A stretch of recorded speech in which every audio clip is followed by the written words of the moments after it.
요즘 우리 헬스장 가고 뭐 바디 프로필 찍고 몸 가꾸는 걸 너무 당연하게 생각하잖아요. 그런데 말이죠. 불과 몇 세기 전만 해도 운동이 영혼을 망치는 악마의 짓으로 여겨졌다면 믿어지세요? 인간의 몸을 보는 관점이 어떻게 이렇게 극과 극으로 뒤바뀌었는지 오늘 그 거대한 생각의 흐름을 한번 따라가 보겠습니다. 아니, 어떻게 이럴 수가 있죠? 한때는 모두가 찬양하던 완벽한 이상이었던 인간의 몸이 어떻게 갑자기 통제하고 벌을 줘야 하는 죄의 근원으로 이렇게 180도 바뀔 수가 있었을까요? 이 놀라운 생각에 대전한 그 비밀을 지금부터 하나씩 파헤쳐보죠. 자, 이야기를 시작하려면 먼저 그 이전 시대로 거슬러 올라가 봐야겠죠? 이른바 비포 시절인 고대 그리스와 로마에서는요, 건강하고 잘 다듬어진 육체가 곧 고결한 영혼의 증거라고 믿었습니다. 고대 그리스 사람들은 이 완벽한 조화를 표현하는 특별한 단어까지 가지고 있었어요. 바로 칼로카가티아입니다. 그들에게 건강한 신체는 그냥 몸짱이 아니라 완전하고 도덕적인 인간 그 자체를 상징하는 거였죠.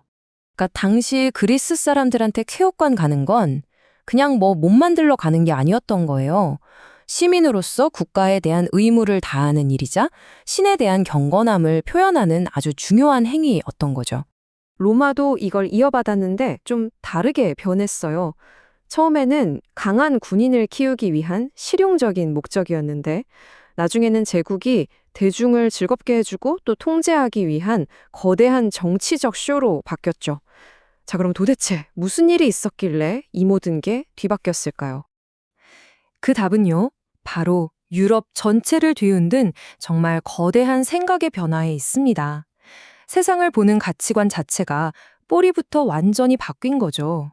이 모든 건 아주 극적인 변화와 함께 시작됩니다. 기독교가 로마 제국의 중심으로 떠오르면서부터 했죠. 기독교는 세상을, 특히 인간의 몸을 바라보는 완전히 새로운 시각을 가져왔거든요. 아우구스티누스 같은 당시의 핵심 사상가들은 이렇게 주장했습니다.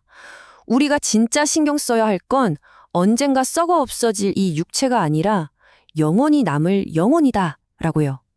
몸은 그저 영혼을 담는 그릇일 뿐이라는 거죠. 이게 그냥 이랬으면 좋겠다 하는 수준이 아니었어요. 아주 찬탄하고 어떻게 보면 좀 무섭기까지 한 신학적인 논리가 그 뒤에 있었습니다. 자, 그 논리를 한번 따라가 볼까요? 첫째, 몸은 원죄의 근원이다. 둘째, 몸이 느끼는 즐거움, 세속적인 욕망, 이거 전부 다 영혼을 신에게서 멀어지게 하는 유혹이다. 그럼 결론은 뭘까요? 뻔하죠. 스포츠처럼 육체적인 만족감을 주는 행위는 영적으로 완전 위험한 거다. 이런 결론에 이르게 된 겁니다.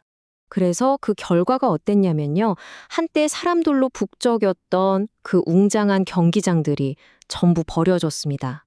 교력의 중심도 몸을 단련하는 것에서 기도나 금식처럼 몸을 억제하고 영혼을 수양하는 것으로 완전히 바뀌었죠. 이런 생각이 가장 끔찍하게 극단적으로 나타난 게 바로 흑사병 때였어요. 사람들은 이 재앙이 인간의 죄 때문에 신이 내린 벌이라고 생각했거든요. 그래서 스스로의 몸을 채찍질하면서까지 고통을 주며 신에게 용서를 구하려고 했던 겁니다. 그렇다고 해서 신체 활동이 아예 싹 사라진 건 아니에요. 다만 허용되는 조건이 아주 까다로워졌죠. 순수한 즐거움이 아니라 뭔가 더 높은 목적이 있을 때만 괜찮다는 거였어요. 자, 보세요. 기사들이 막 칼싸움하고 창술 후열하는 거, 이건 괜찮았어요. 왜? 신과 왕을 섬기는 의무니까. 농민들이 축제 때 춤추고 레슬링 하는 것도 이건 공동체의 결속을 다지고 질서를 유지하는 목적이 있으니까 허용됐죠. 여기서 제일 중요한 건 뭐다? 개인의 즐거움은 절대 아니었다는 겁니다. 이렇게 몸을 억압하던 시대가 정말 길게 이어졌습니다. 그러다가 또 한 번의 거대한 전환점을 맞이하게 되는데 바로 우리가 잘 아는 르네상스입니다. 르네상스 시대의 지식인들이 고대 그리스 로마 책들을 다시 읽기 시작한 거예요. 그러면서 잊혔던 이상을 다시 발견하게 된 거죠. 바로 이 유명한 말, 건강한 신체에 건강한 정신이 깃든다.